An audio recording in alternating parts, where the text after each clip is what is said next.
Vous êtes sans doute tous allés une fois dans votre vie aux urgences. Émilie, je crois que tu en as une expérience toute fraîche. Eh oui, je suis tombée à vélo samedi dernier.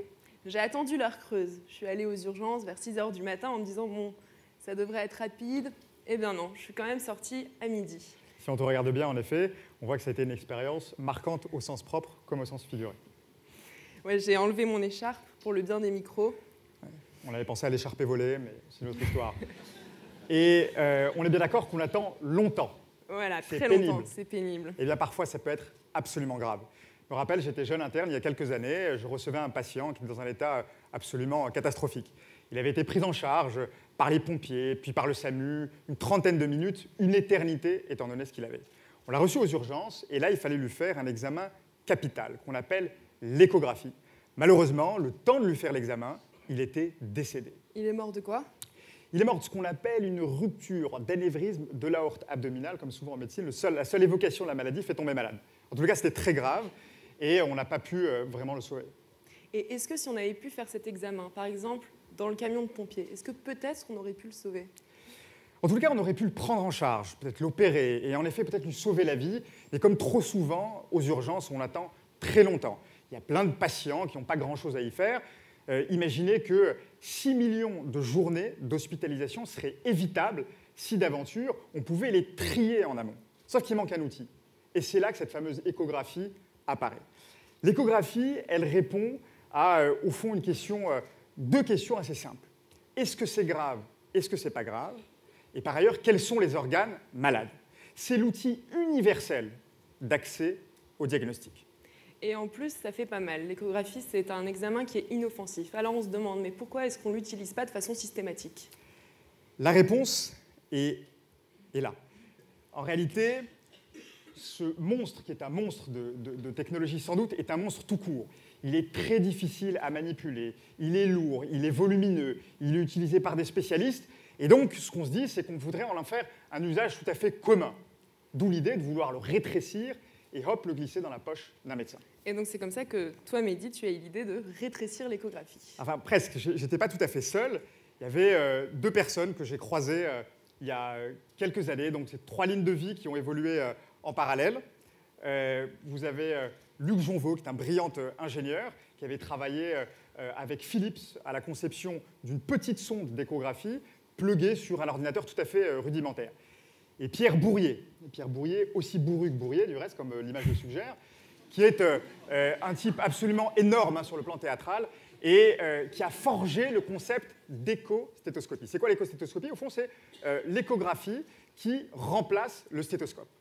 La stéthoscopie, ça fait 200 ans qu'on l'a et ça fait 200 ans que les médecins l'utilisent tout le temps. C'est l'outil de base de la médecine. Voilà. Depuis les années 1970, on utilise aussi beaucoup l'échographie. L'échographie donne la vue aux médecins, aux radiologues. Eh bien, avec le projet EchoPen, ce qu'on veut, c'est donner la vue à tous les médecins, rendre cet objet accessible de façon beaucoup plus large. En effet, et faire du diagnostic quelque chose de rapide, d'abord de possible, de rapide et de précoce. Possible parce qu'une femme sur 8 dans certains pays d'Afrique malheureusement décédera dans la suite de ses couches, ce qui est énorme. Et c'est autant de morts évitables si d'aventure on dispose d'un échographe pour toutes ces femmes.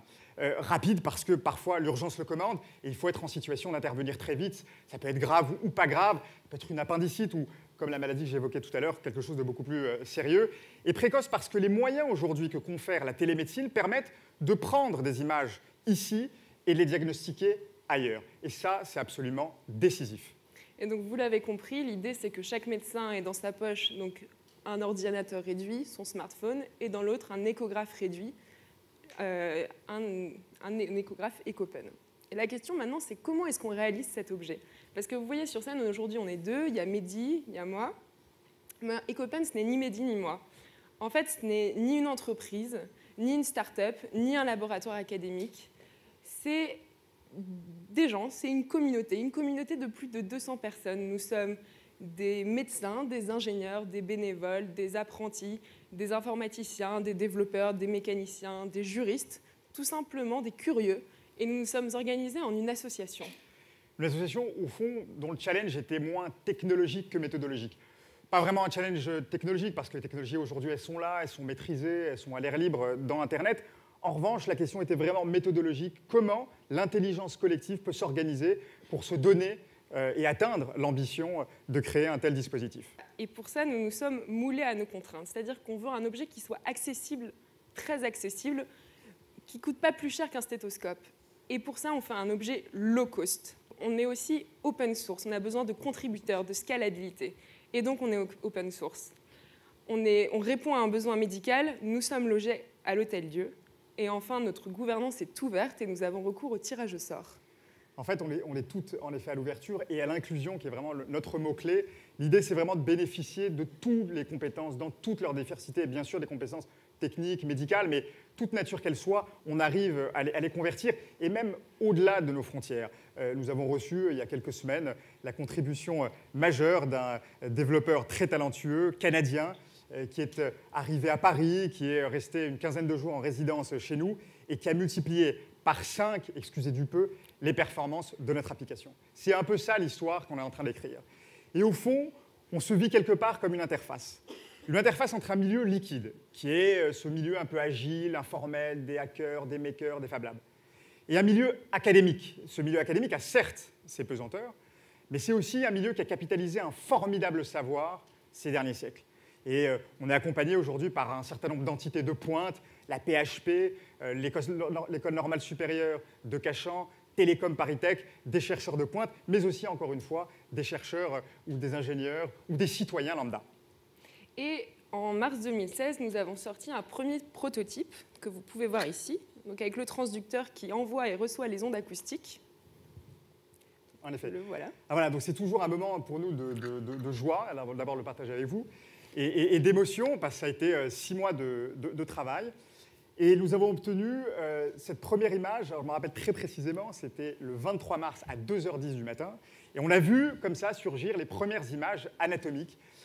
Et ça consacrait 6 mois d'efforts, et encore une fois, ça montrait que c'était absolument à notre portée. Et dans l'objet, si on le redébouchonne encore une fois, voilà, le cœur de la techno, il est là, c'est un peu le cœur nucléaire le cœur nucléaire de notre dispositif qu'on appelle un transducteur.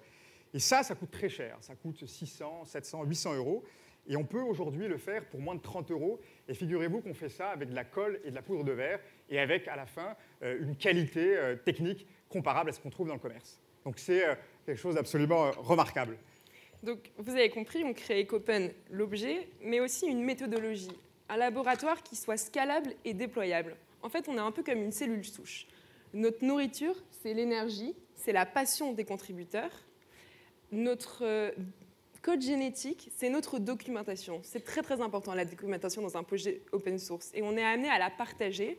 Et en fait, on aimerait se répliquer. On se réplique déjà, en fait, et partager ce code génétique avec toutes nos cellules filles pour pouvoir s'adapter à un environnement local et répondre à un besoin qui n'est pas forcément le même que l'on soit dans une région, un pays, un autre.